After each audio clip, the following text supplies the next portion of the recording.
Hey Greyhorn, bar chords. All right, I just did a video on an F chord, and next up on the list of hated chords is bar chords. And one of the biggest things that gives people trouble with bar chords is just the strength you need in your hand to be able to press down the strings, especially on an acoustic guitar. And so, that's part of the process, is developing the strength that you need. It's kind of one of those things that, there's a lot of muscles in your hand that, you just haven't developed the muscles for yet. I've had big bodybuilders come in and take lessons from me and still have trouble with, pressing down, because there's just these muscles that need developed that, even if you're working out, they haven't been you haven't been working on those type of muscles. But I'm going to show you here. I'm going to go with the most difficult bar chord, at least I think most people have, and that is a minor chord with the root on the sixth string. And all that means is that this chord that I'm playing here, I'm playing this at the 5th fret, and this note on the 6th string is an A, so this would be an A minor chord. So this is sometimes referred to as a minor bar chord with a root on the 6th string. All right. Now, so a couple of key things that are going to help you play this chord at least a little bit easier at first. One is, take a look where my thumb is. That's where a lot of people have trouble at first, is they try to play these chords and their thumb is too high, and it's very difficult to play this chord. When you're playing the basic cage chords, it's okay that your thumb is up here.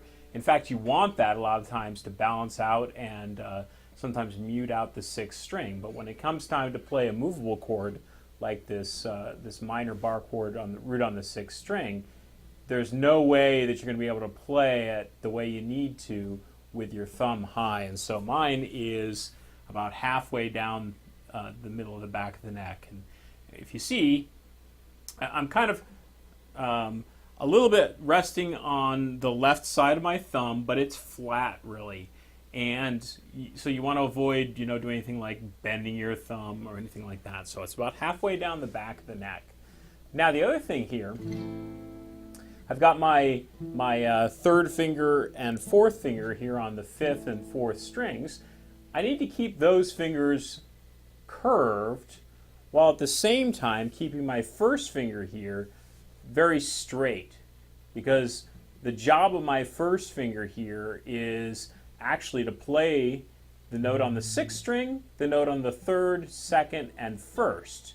But I really have to almost take that 1st finger and be barring across all 6 strings, even though I don't really need that finger for my 5th and my 4th strings. But I have to keep it straight. So a trouble that a lot of people have is especially this knuckle right here.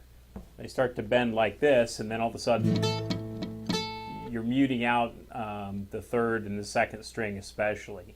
So that's the trouble spot, is that knuckle right there.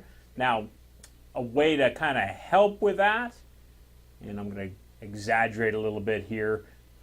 If you look here, the last segment of my 1st finger is kind of extending up beyond the neck here. And what that does is it kind of forces me to keep that knuckle in the right position. If I'm down like this, then I might have a tendency to bend that. But if I kind of just extend up a little bit, it kind of forces me to do that.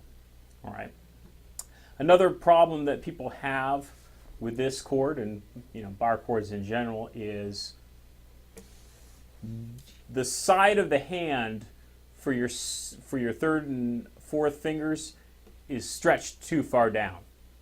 All right. So a lot of times what you need to do is close the space on that side of your hand, bring it up a little bit more. So this side is closer, and the side with your 1st finger is kind of dropped down.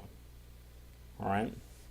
Now, so those are a couple of tips to help you at least play this particular bar chord, and it applies to the other kind of main bar chord forms as well, is keeping your thumb down on the back of the neck, Okay, should be a little bit of an an arch in your wrist here as well. All right, and keeping your third and fourth fingers here curved, keeping that side of your hand up closer to the bottom of the neck, keeping your first finger straight, watching out for this one knuckle. It has a tendency to want to bend here. Extending your first finger up beyond the neck just a little bit. That helps your first finger keep a little bit more straight.